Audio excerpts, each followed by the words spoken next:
Abbey Huffman with Twin Spires, standing here with trainer Neil Pessin, who very recently bought a group of his trainees out of the Lothenbach dispersal with 3 of them and the entries for Saturday. Neil, let's just kind of run through them, hear what you're expecting to see from them. We'll start with Ready to Pounce, going in the Colonel Power off of an 8-month layoff. What do you hope to see from him? Just that he finishes. This is just kind of a race to moving forward, getting started. The 3 other vans are tough to go anymore in the allowance races, so this spot on or off the turf, we're good to go, and I just want to get a race in him and get him started back. He's doing really well. Probably going to be a little too tough for him. I know that going in, but this is just a setup for down the road.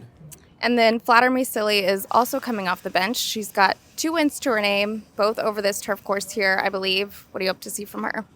Same thing with her. Kind of just like Ready to Pounce, just trying to find a place to get her started back, and it's a tough spot. There's a 2 other than that's been on the overnight that hasn't gone for 3 or 4 days. If that ends up going, we may go in there. If not, we'll take a shot in here and just get a race in her and see where we are. And then what about Good American and the Grade 3 Mineshaft?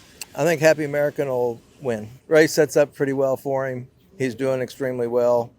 And if he's not 1-2, I'll be very disappointed. Lothenbach obviously was very well known for being a breed to race operation. He's also bought some of his own horses. The 3 that we just mentioned, they're all 6 this year. He's had several other horses stay around as older horses. What's the testament to what kind of a program that he had?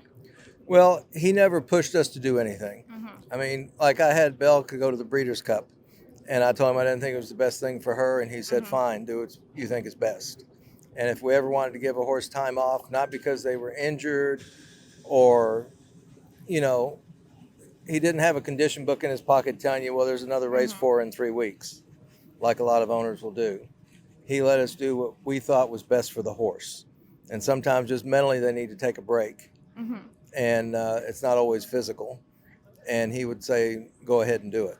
There was never a question of why or isn't there a race coming up or anything like that. So you'll see a lot of our horses don't have a whole lot of starts early on, but then they last and they can make a lot of starts at 4, 5, 6, and 7. But that's why, because he never pushed us to have them, like our 2-year-olds don't come in until June or July is my earliest ones. And I still had 2 at the farm that just turned 3 that were getting ready to come in. But we just take our time with them. If they need time, he gives them time. And like I said, it's not always physical. It's mental as well as physical. And he never questioned anything we asked. He always said, do what's best for the horse. And it's hard to find people like that because they always have a condition book out. And they know when the next race is before I do because it comes online on the computer and I don't turn the computer on. So they'll call me and say, there's a race on the 20th. I said, no, I'll know when the book comes out. And we know you spoil your horses with peppermints. Would you say, is that the secret to their success? I think it has something to do with it. Like they say, happy wife, happy life. Oh. Same thing with the horses. Happy horse, happy racing. How many pounds of peppermints would you say you go through a week?